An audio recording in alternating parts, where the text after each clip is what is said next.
ఆయన ఎవరంటే బాప్తిసమిచ్చి యోహాను. ఈ బాప్తిసమిచ్చి యోహాను యేసుక్రీస్తు ప్రభువుకి ముందూత. ఆయన మార్గం సరళం చేసేదానికి బాప్తిసమిచ్చి యోహాను ఈ లోకానికి వచ్చినట్టుగా మనం చూస్తాం. ఈ బాప్తిసమిచ్చి యోహాను యోర్దాను నదీ ప్రాంతములయందు బాప్తిసమిస్తున్నప్పుడు ఆయన దగ్గరికి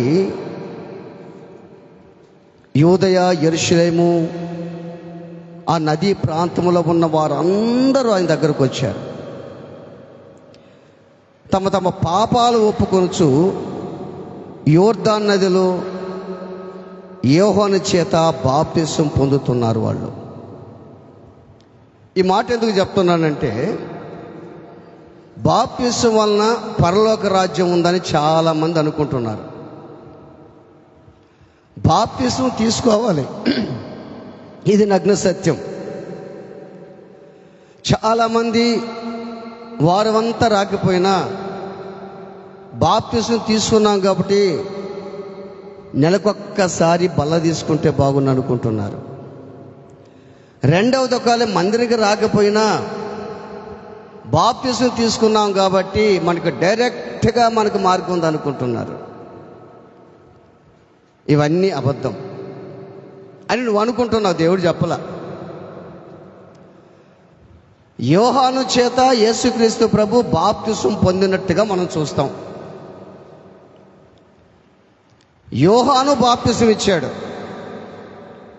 ఆ ప్రాంత ప్రజలందరూ కూడా, యూదయ ప్రజలు, యెరూషలేము ప్రజలు, యోర్దాను నదీ తీరం ఉన్న ప్రజలందరూ ఆయన దగ్గరకు వచ్చి వాళ్ళ పాపాలు ఒప్పుకొనుచు బాప్తిసం తీసుకుంటున్నారు.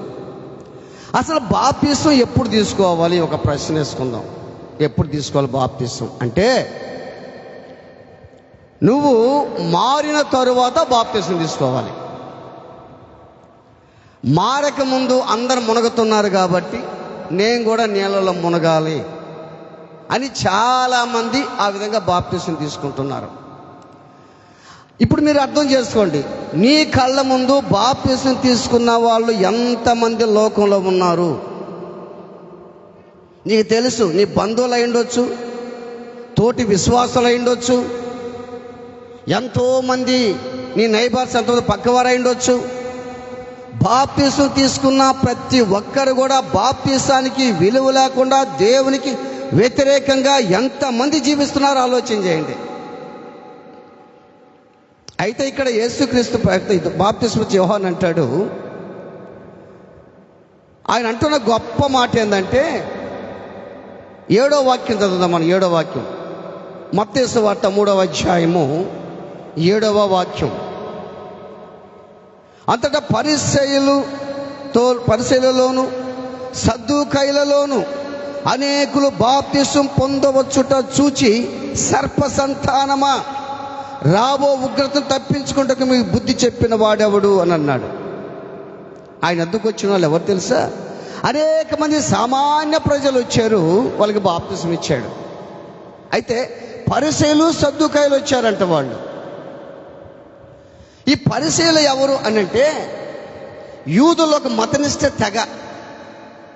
మేమే గొప్ప, సనాతన ధర్మం మాదే గొప్ప, మేమే మంచి వాళ్ళం, భక్తి పనులు అనేది తెగ. సద్దూకాయలు ఎవరంటే వీళ్ళకంటే ఎక్కువ పెద్ద తెగ, మించిన వాళ్ళు. సద్దూకాయలకి పరిసయ్యులకి తేడా ఏంటంటే, పరిసయ్యులు పునరుద్ధానం లేదు, దేవదూత లేడు, దేవుడు లేడు అని అంటారు. వీళ్ళు పరిసయ్యులు ఏమనుకుంటారంటే, పునరుద్ధానం ఉంది, దేవుడున్నాడు, దేవదూత ఉందని నమ్ముతారు వాళ్ళు. మనలో కూడా చాలామంది ఉన్నారు, ఏం చేసినా పర్వాలేదు, ఆదివారం చర్చికి వెళ్తే చాలు అనుకునే వాళ్ళు చాలామంది ఉన్నారు. మనం మారు మనసు పొందున్నాము, మళ్ళీ మారు మనసు పొందేది ఏందని అనుకునే వాళ్ళు చాలామంది ఉన్నారు. మనం బాప్తిసం తీసుకున్నాము అనేవాళ్ళు చాలామంది ఉన్నారు. నిజమే.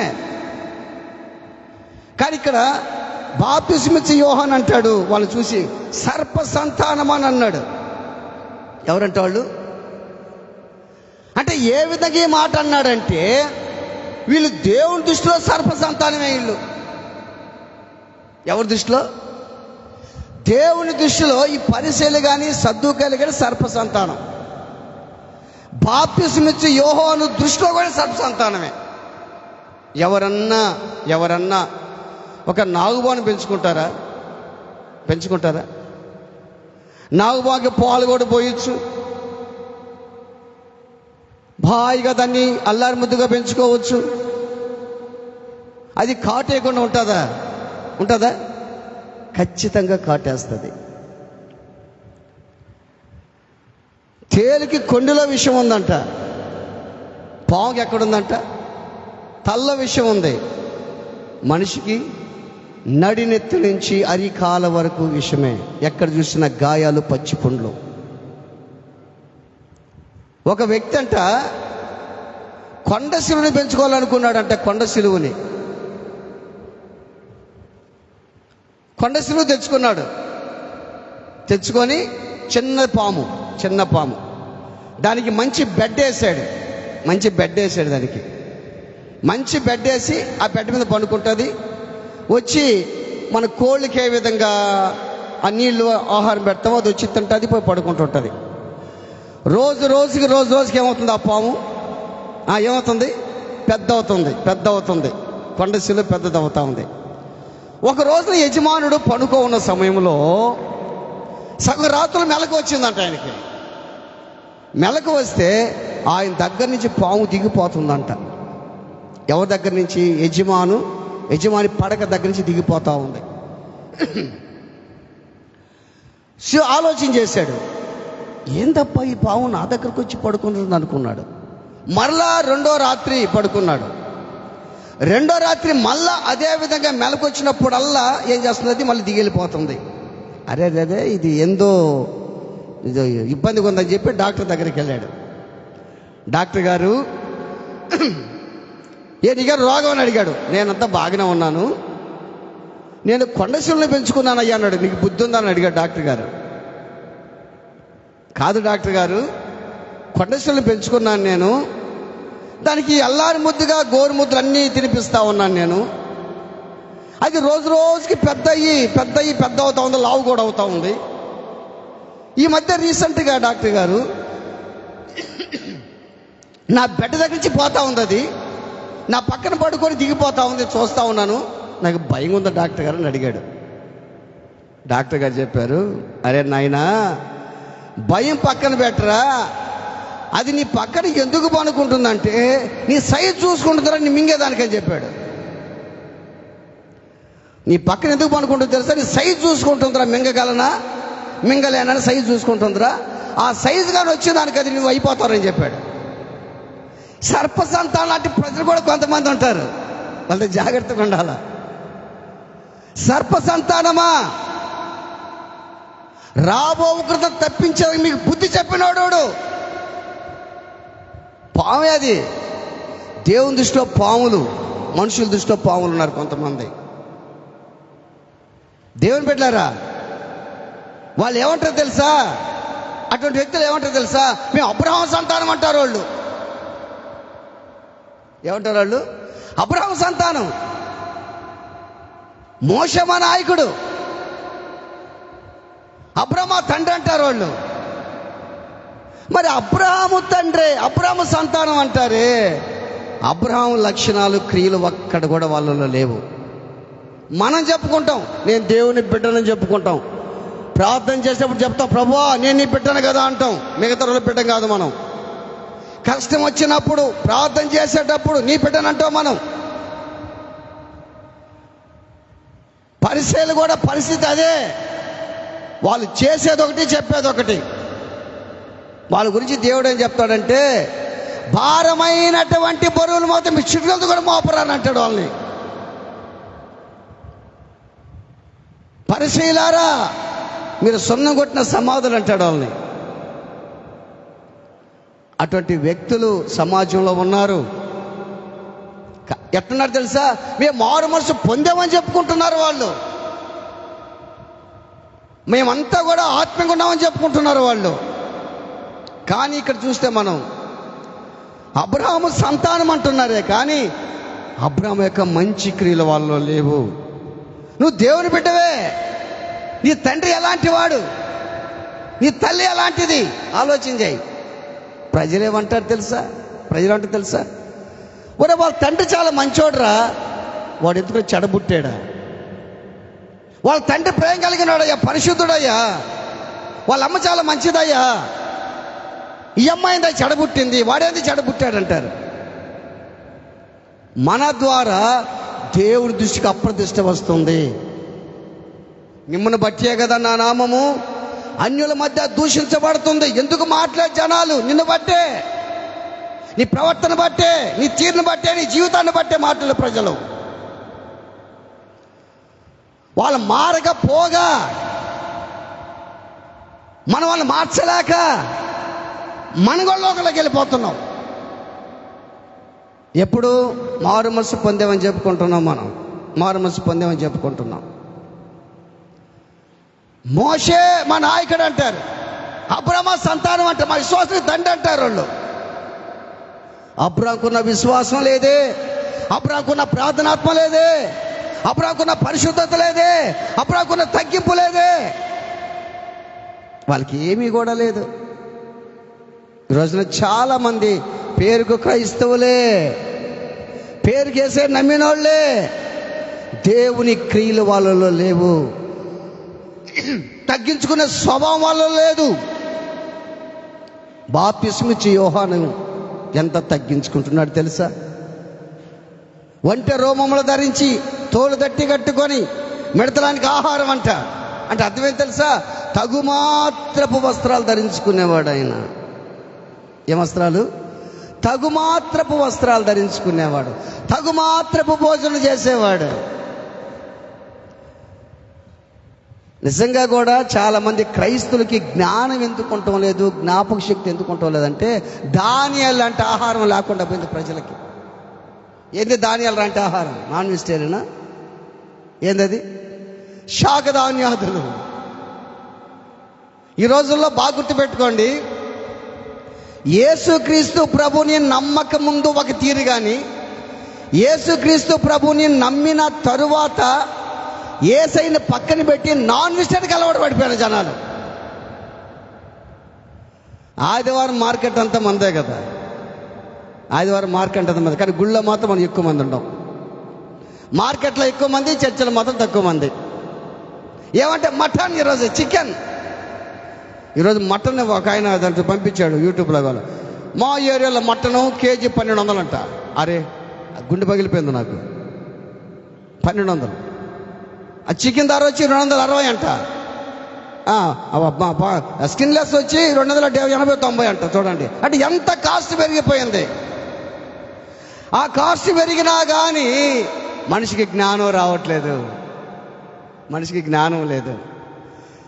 దానియేలుకి శాకధాన్యాదులు తిని జ్ఞానాన్ని పెంచుకున్నాడు, జ్ఞాపక శక్తిని పెంచుకున్నాడు. దేవుని బిడ్డలారా, యోహాన్ అంటాడు, ఆ యోహాన్ అంటున్నాడు, ఈ 11వ వచనం, మారు మనసు నిమిత్తము నేను నీళ్ళలో మీకు బాప్తిసమిస్తున్నాను, అయితే నా వెనక వచ్చుచున్నవాడు నాకంటే శక్తిమంతుడు, ఆయన చెప్పులు మోసేదానికి కూడా నేను పాత్రుడను కాను. చాలు బా, ఎంత తగ్గించుకుంటున్నాడు. ఎవరు? బాప్తిస్మిచ్చి యోహాను. నిజంగా బాగా ఆలోచన చేయండి, మనల్ని అందరినీ కనింది ఎవరు తెలుసు? స్త్రీలే, అంతేనా? మనందరికంటే స్త్రీలే. కానీ బాప్తిస్మిచ్చి యోహాను స్త్రీలు కనిన వారిలో యోహాను కంటే గొప్పోడలేడు. అటువంటి గొప్పోడు మామూలుగా ఆలోచన చేయండి. యేసు ప్రభు ఓకే దేవుడు, కానీ ఈయన గొప్పోడు. ఎట్టా? స్త్రీలు కనిన వారిలో యోహాను కంటే గొప్పవాడు లేడు. అటువంటి వ్యక్తి నేను దుమ్ముని ధూళిని దక్కించుకుంటున్నాడు. ఆయన చెప్పులు మోసే దలుగునే పాత్రుడు కాను. హెబ్రీలు అంట, అంటే ఇజ్రాయేలీలు హెబ్రీ భాషలో చెప్పులు మోయటంటే బానిసకు సాదృశ్యం అంట. బానిస అంట, బానిస చెప్పులు మోస్తాడంట. అంటే ఎంత తగ్గించుకుంటాడు చెప్పులు మోయాలి ఆలోచన చేయండి. ఒక యజమాని దగ్గర పనిచేసేవాడు, చెప్పులు మోయాలంటే ఒక బానిస లాంటి జీవితం అంట, బ్రతుకు. అటువంటిది యోహాన్ అంటాడు, అంత పరిశుద్ధుడై ఉండి, అంత గొప్పోడై ఉండి అంత ఆత్మీయపరుడైంది అతని వ్యక్తి అంటాడు, నేను ఆయన చెప్పులు మోసేదాన్ని కూడా నేను పాత్రుడని కాను. ఎంత పెద్ద అంబులెన్స్, ఎంత తగ్గింపు, అబ్బా ఎంత తగ్గించుకుంటున్నాడు. అయ్యా అయ్యా ఆ సొదొమ నాశనం చేస్తున్నావు, ఒకవేళ 50 మంది ఉంటే దాన్ని నాశనం చేస్తావా? అబ్రాహాము, నువ్వు చెప్పినట్టు 50 మంది కొట్టి ఆ ప్రాంతాన్ని నేను నాశనం చేయను. అయ్యా దుమ్ముని ధూళిని ఒక్కసారి మాట్లాడతానయ్యా, ఒకవేళ 50కి 5 మంది తక్కువైతే నో, నాశనం చేయను. అయ్యా ఇంకొక్కసారి మాట్లాడతానయ్యా అంటే అర్థం ఏంటంటే, దీన్ని బట్టి బాగా ఆలోచన చేయ, అర్థం చేసుకో. నీ తండ్రిని ఎట్ట బతిమలాడుతావో అట్ట బతిలాడు దేవుణ్ణి. నీ ఉద్యోగ విషయమా, నీ బాధ విషయమా, నీ సమస్య, నీ కష్టమా, నీ వేదన, నీ పరిస్థితి, నీ భర్త విషయం, నీ భార్య విషయం, నీ బిడ్డల విషయమా, నీకు జాబు రాలేదా, అప్పుల, రోగాల, వ్యాధుల, అబ్రాహాము ఎట్ట బతిమలాడాడు. అయ్యా ఒక్కసారి మాట్లాడు. ఎందుకు? నీ తండ్రి ఆయన, నీ తండ్రితో నాకు ఇస్తావా ఇవా, నాకు బండి తీసేయాలా, నాకు కారు తీసేయాలా, నాకు ఆ డ్రెస్ కావాలా, ఎట్ట బతిలాడుతావు తల్లిదండ్రులు? మనం ఇస్తాలేరా, తీస్తాలేరా, ఇస్తానులే, గమ్ముండు నాకు ఇవ్వాల్సిందే, నాకు ఇప్పుడు నాకు పాకెట్ మనీ కావాలి, నాకు 5,000 కావాలి, ఇస్తావా ఇవా, లేదు 100 రూపాయలు కావాలా, ఇస్తావా ఇవా, ఎట్ట బతిలాడతావు? నిజంగా అబ్రాహాము ఎట్ట బతిలాడుతున్నాడు తెలుసా? ఎవరి కోసం?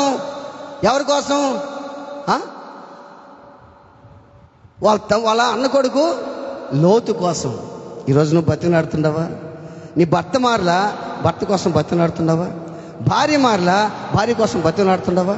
కొడుకు మారలా, కొడుకు కోసం బతిలాడుతున్నావా? అయ్యా అయ్యా అయ్యా అయ్యా అయ్యా అయ్యా అయ్యా ఎక్కడుందా ప్రార్థన? ఆలోచన చేయి.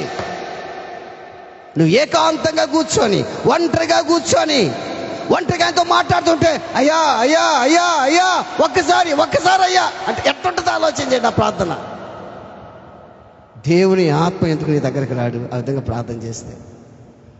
అబ్రాహాము చేసిన ప్రార్థన, అబ్రాహాము చేసిన అయ్యా ఒక్కసారి మాట్లాడతా, ఇదిగో దుమ్ముని ధూళిని ఒక్కసారి మాట్లాడు అబ్రాహాము. అబ్బా, ఆయనకి ఇంకా ఇష్టమైంది ఆ ప్రార్థన. గుర్తుపెట్టుకో, నువ్వు చేసే ప్రార్థన దేవునికి ఇష్టమవుతుందమ్మా, ఇష్టమవుతుంది నువ్వు చేసే ప్రార్థన. నీకు అర్థం కావట్లేదు అసలు. ఏమని అనుకుంటాడు ఆయన? ఏమనుకోడు. మీ అమ్మ అనుకోవచ్చు, మీ నాయన అనుకోవచ్చు, ఆయన ఏమనుకోడు. ఆయన ఏమనుకునేవాడు కాదు, ఆ మనసు ఆయనకి లేదు. ఇదిగో ఒక్కసారి మాట్లాడతా. అదే యోహాను అంటాడు, మారు మనసు నిమిత్తం నేను నీకు నీళ్ళలో బాప్తిసం ఇస్తున్నాను, నా వెనక వచ్చేవాడు నాకంటే శక్తిమంతుడు, ఆయన చెప్పులు మోయటకి నేను పాత్రుడను కాను, ఆయన పరిశుద్ధాత్మలోను అగ్నితోనే మీకు బాప్తిసం ఇచ్చును. ఇప్పుడు బాగా గుర్తుపెట్టుకోండి, ఒకసారి వాక్యం చూద్దాం మనం. అది అపోస్తుల కార్యాలు 2:38 చూడండి, 2:38. అపోస్తుల కార్యాలు 2:38. అపోస్తుల కార్యాలు 2:38. మీరు మారు మనసు పొంది పాప క్షమాపణ నిమిత్తము ప్రతివాడు యేసుక్రీస్తు నామమున బాప్తిస్మము పొందుడి, అప్పుడు మీరు పరిశుద్ధాత్మన వరాన్ని. అంతేనా? పరిశుద్ధాత్మ ఎప్పుడు వస్తుంది మనకు? ఎప్పుడు వస్తుంది? మనం చదువుకున్నాం కదా, ఎప్పుడు వస్తుంది? మారు మనసు పొందాలి ఒకటి, మారు మనసు పొంది పాపక్షమాపణ నిమిత్తము బాప్తిసం పొందాలి, అప్పుడు పరిశుద్ధాత్మన వరం మనకు వస్తుంది. ఇప్పుడు బాగా గుర్తుపెట్టుకోండి, మారు మనసు లేకుండా కూడా పరిశుద్ధాత్ముడు వచ్చాడా రాలేదా? వచ్చాడా? ఎక్కడొచ్చాడు? ఎక్కడ? కొర్నేలు ఇంటికాడ పేతురు ప్రసంగిస్తున్నాడు. కొర్నేలు ముఖ్య స్నేహితులను పిలుచుకున్నాడు. వాళ్ళు క్రిస్టియన్స్ కాదు. కొర్నేలు మారాడు. కొర్నేలు కొన్న గొప్పతనం చూడండి. అబ్రహాము ఏ విధంగా అయితే తన అన్న కొడుకుని గురించి బతిమలాడుకుంటున్నాడో, అర్థమవుతుందా?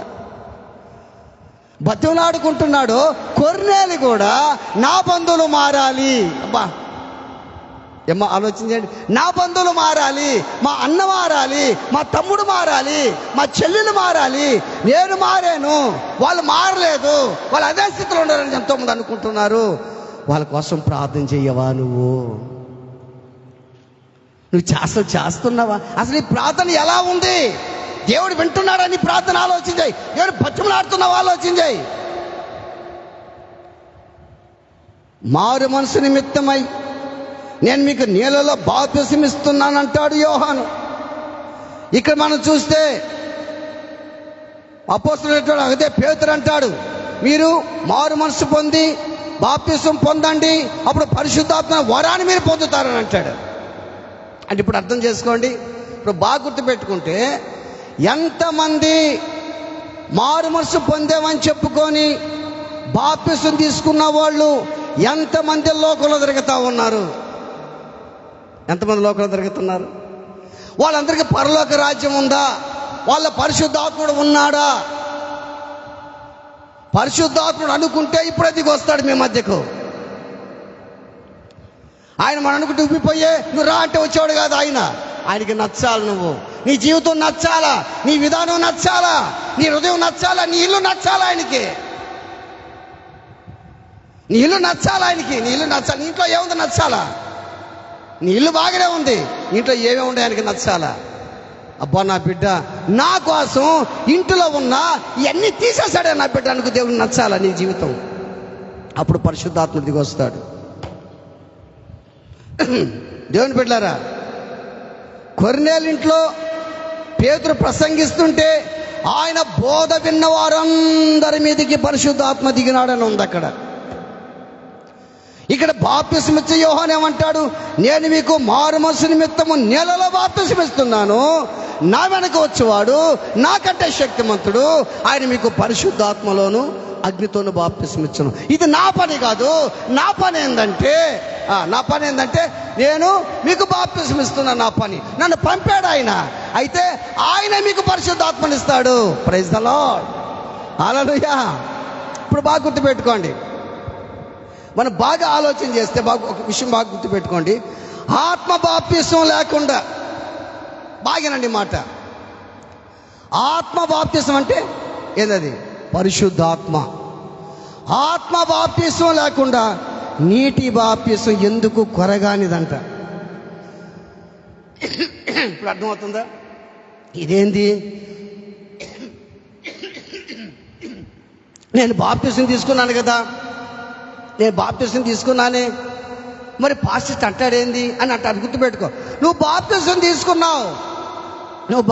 తీసుకున్నావు కాదంటోలే, మారు మనసు పొందానని చెప్పుకుంటున్నావు. అయితే నీ క్రియలు ఎలా ఉన్నాయి, నువ్వు ఎలా ఉన్నావు, నీ జీవితం ఎలా ఉంది? ఇప్పుడు బాగా గుర్తుపెట్టుకోండి, ఏ మందిరానికి ఎంతెంత మంది వస్తున్నారో ఒక్కసారి క్షుణ్ణంగా ఆలోచన చేయండి. వీళ్ళందరూ దేవుని దగ్గరికి పోతున్నారా, పోవట్లేదా? అది రేపు వెళ్తారా, వెళ్ళరా? ఆత్మ బాప్తిస్మ కంటే నీటి బాప్తిస్మ కొరగానిదంట, అసలు పనికిరాదంట. అని నువ్వు నీటి బాప్తిస్మ తీసుకోకూడదు కదా, తీసుకోవాలా? ఇది ఒక గుర్తు. నేను 10 మందికి చెందిన వాడిని గుర్తు, చెందిన దాన్ని గుర్తు. నువ్వు బహిరంగ ఒప్పుకుంటున్నావు బాప్తిస్మ తీసుకొని. బాప్తిస్మ తీసుకున్న 40 రోజులు ఏం చేశాడు యేసయ్య? కొండ మీదకి వెళ్ళి ఏం చేశాడు? ప్రార్థన చేశాడు. ఈరోజు బాప్తిస్మ తీసుకుంటే వాళ్ళకి ప్రమోషన్ వచ్చేట్టు అయిపోతుంది. ఈ రోజుల్లో చాలా మందికి బాప్తిస్మ తీసుకున్నానయ్యా, హ్యాపీ ఇక మనకు ఏం పర్వాలేదు, చర్చి బాపైనా పర్వాలేదు, కార్యక్రమంలో బాగుపోయినా పర్వాలేదు, ఏ బాపైనా పర్వాలేదు. నువ్వు అనుకుంటున్నావు. అన్నీ చూస్తాడు దేవుడు. పరిశుద్ధాత్మలోను అగ్నితోనూ బాప్తిస్మ ఇచ్చునని చెప్తాడు. ఈ అగ్ని ఏం తెలుసా? కొన్ని సందర్భాల్లో అగ్ని పరిశుద్ధాత్మక సాదృశ్యం ఉంది. అగ్ని కొన్ని సందర్భాల్లో పరిశుద్ధాత్మక సాదృశ్యం. చూడండి, ఇర్మియా గ్రంథం అనుకుంటా, ఇర్మియా గ్రంథం చూడండి ఒకసారి.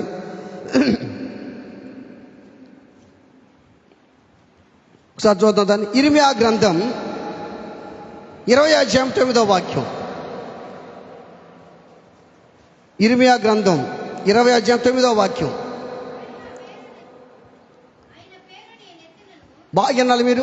ఆయన పేరు నేను ఎత్తను, ఆయన నామను బట్టి ప్రకటింపను. అని ఎవరంటారంటమ్మా? మనం అనుకుంటాం అది నా హృదయంలో ఏంది, నేను గుడికి బాను, నేను సేవ చేయను, స్వార్థ ప్రకటించను అని నేను అనుకుంటానా? అది నా ఎముకలలో నేను ఓర్చి లేచి విసిగి ఉన్నాను.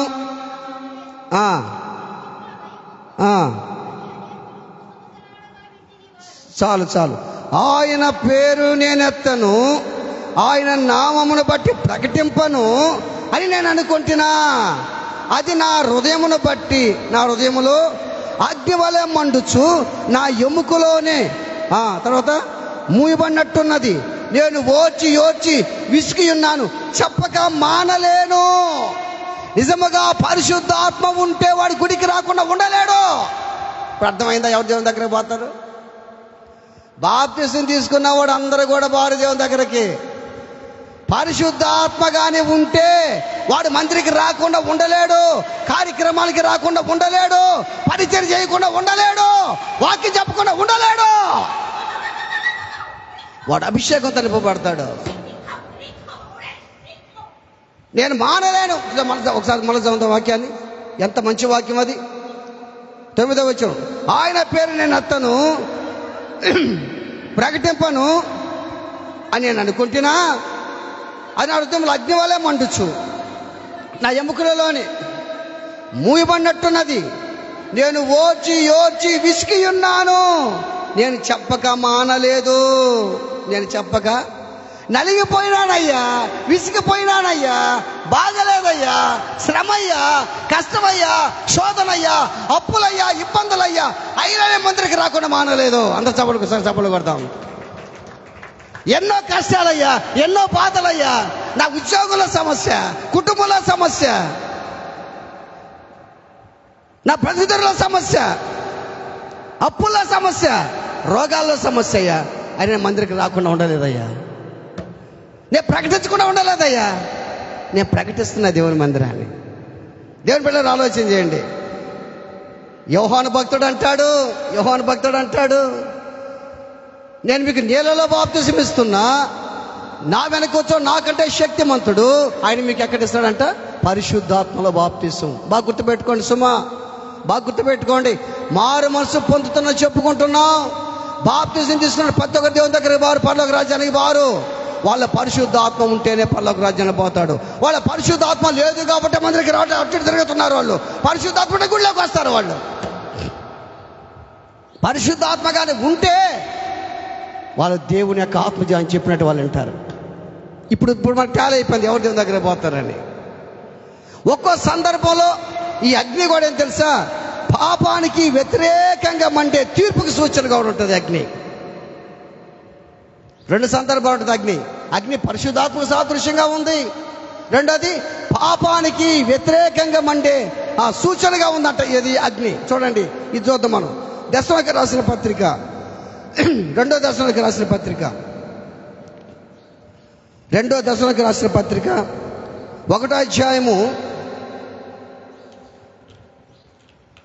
7-8 వచ్చిన ఉంది అక్కడ. 6 నుంచి చదవండి. 6 నుంచి కనపరచు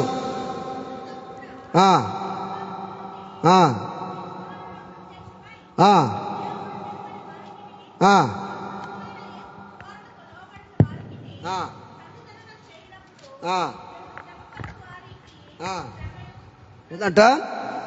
మిమ్మల్ని శ్రమపరచు వారికి శ్రమయు, శ్రమ పొందుచున్న మీకు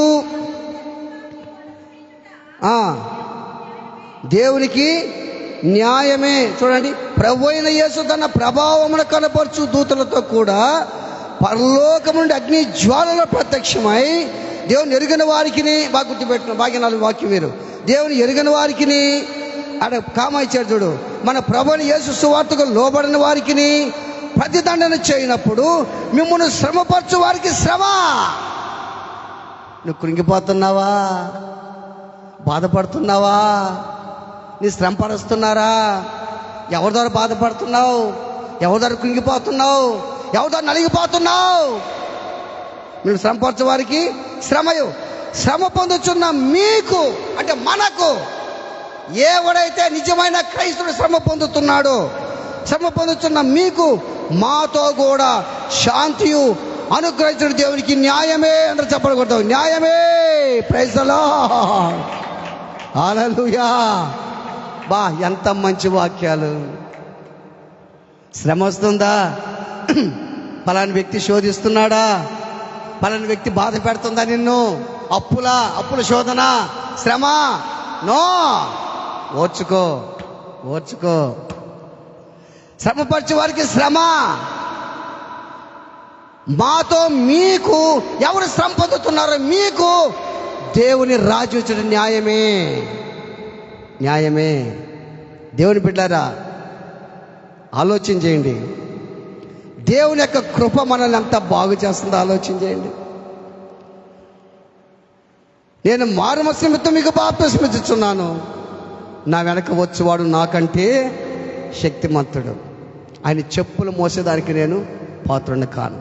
ఆయన పరిశుద్ధాత్మలో బాప్తిస్మం ఇస్తాడు. ఒకటి గుర్తుపెట్టుకోవాలి, పరిశుద్ధాత్మ బాప్తిస్మం నీకు రావాలంటే నీకు ఇచ్చిన మారు మనసును కాపాడుకోవాలి. దేవుడిచ్చిన రక్షణ కాపాడుకోవాలి. కాసేపు రక్షణ, కాసేపు అట్టుంటారు. ఇప్పుడు చేప ఉంది, చేప ఎక్కడుంటే దానికి సేఫ్టీ అమ్మా? బాగా చెప్పండి. నీళ్ళంటే వాక్యంలో ఉంటేనే మనకు సేఫ్టీ అమ్మా.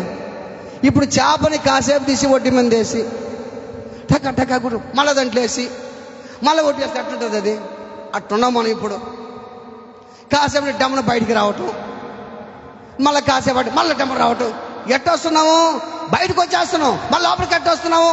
బాధ కలిగినప్పుడు, కష్టం వచ్చినప్పుడు, శోధన వచ్చినప్పుడు, యేసయ్యా నేను నీకు తెలియదా? నువ్వు బాగానే తెలుసు ఆయనకి. అయ్యా నేనయ్యా నీ బిడ్డనయ్యా. దేవుని బిడ్డలారా, ఆలోచించే ఈ రోజున దేవుడు మిమ్మల్ని అందరినీ పరిశుద్ధాత్మ అగ్నితో నింపబోతున్నాడు. దేవుడు, మీరు విశ్వసించండి, విశ్వసించండి. దేవుడు మిమ్మల్ని పరిశుద్ధాత్మ అగ్నితో నింపబడును గాక. మీరు దేవుని శక్తి మీ మీదకి దిగవచ్చును గాక. యోహాను చెప్తున్న మాట, నాకంటే శక్తిమంతుడు ఆయన. పరిశుద్ధాత్మ ఇచ్చేది ఆయనే. ఆత్మ బాప్తిసం అనేది, నీటి బాప్తిసం ఎందుకు కొనరానిది, అది పనికిరాదు. నీకు పరిశుద్ధాత్మ బాప్తిసం ఉంటేనే నీకు పరలోక రాజ్యం. నీటి బాప్తిసం తీసుకొని లోకంలోకి వెళ్ళిపోతే నీకు పరలోక రాజ్యం లేదు. నీకు నిజంగా నువ్వు పరిశుద్ధాత్మ శక్తితో నింపబడి ఉంటే నీ ఇంటికి నువ్వు రావంటాయా? నీ మందిరికి రావంటాయా? దేవుని స్తుతించమంటాయా? పాట పాడమంటాయా? పరిచయం చేయమంటాయా? ప్రార్థన చేయవా? అంత కలిసి ఉండవా? నీలా పరిశుద్ధాత్మ లేడు. అసలు మారు మనసుకి అనేది విలువ లేదు. నీ హృదయం ఎట్టుందంటే బాగా నిండిపోయింది. ఇప్పుడు హృదయం నిండిపోయింది. నీ హృదయం అన్నీ నిండిపోయింది. ఇప్పుడు నీ హృదయంలో అట్టు పోయినా నుయ్య, ఇటు పోయినా గొయ్య, అట్టుంది ఇప్పుడు నీ పరిస్థితి. మారు మనసు పొందేమని చెప్పుకుంటున్నావు. ఎప్పుడో మారు మనసు పొందావు, రక్షించబడ్డావు. నేను ఎప్పుడు పొందాను తెలుసా మారు మనసు? నేను మారు మనసు ఉన్నప్పుడు నేను మారలా. నేను ముందే బాప్తిసం తీసుకున్నా, మారలా. అప్పటికి ఎప్పుడు తీసుకున్నా తెలుసా? 89లో కాదు తీసుకున్నాను నేను. 89 అప్పుడు తీసుకున్నాను. ఎందుకంటే మా వాళ్ళు కొంచెం, మీరు తీసుకోండి యవనస్తులు బాగుంటుంది, కొంచెం మీరు మాకు అవసరం అని చెప్పి మాకు బాప్తిసం ఇచ్చారు. మాకు బాప్తిసం ఇచ్చిన రోజు ఆదివారం తీసుకున్న, గుడ్ ఫ్రైడే అప్పుడు, ఈస్టర్ అప్పుడు. ఆ రోజు పాట పాడే చర్చిలో కొత్త ప్యాంటు కుట్టించాడు మా ఆయన. ఏంటో నా కొడుకు బాప్తిసం తీసుకున్నాడని. ఆ రోజు పాట పాడిన, సాయంకాలం సినిమాకి పోయినా. ఇక నా విధంగా నాలో ఉంటే నీకు దేవుని ఆత్మ ఎలా ఉంటుంది? 89, 90, 91, 92, 93 దాకా అట్నే జీవించా. 93లో దేవుడు పట్టుకున్నాడు నన్ను. 93లో దేవుడు పట్టుకున్నాడు. దేవుని ఆత్మ నీలో నింపుతాడు దేవుడు. ఆయన పరిశుద్ధాత్మ లేనిదే మన పరలోక రాజ్యం అనేది లేదు. అగ్ని ఒక్కోసారి దేవుని ఆత్మకి సాదృశ్యం, ఒక్కోసారి పాపానికి వ్యతిరేకంగా ఉండాలని దహించుతుంది కూడా అగ్ని. ఈ అగ్ని, ఈ నిప్పు ఎట్లా ఉంటుందంటే, మనిషికి నిప్పు ఎట్లా ఉంటుందంటే ఎముకల్లోకి జ్వరబడుతుందంట. ఎముకల్లోకి జ్వరబడి సత్యం గురించి సాక్ష్యం ఇచ్చేదానికి బల ప్రభావాలు కలిగి దేవుని శక్తిగా మారుతుందంట. చూసావా? దేవుని శక్తిగా మారుతుంది ఆ అగ్ని. ఆ అగ్ని ఇప్పుడు నీలోకి ప్రవేశించునుగాక. అగ్ని నీ మీదకి దిగివచ్చునుగాక. అందరూ పైకి లెసలు పడదాం. అందరూ పైకి లెసలు పడదాం. అందరూ పైకి లెసలు పడదాం. అందరూ పైకి లెసలు పడదాం. దేవుని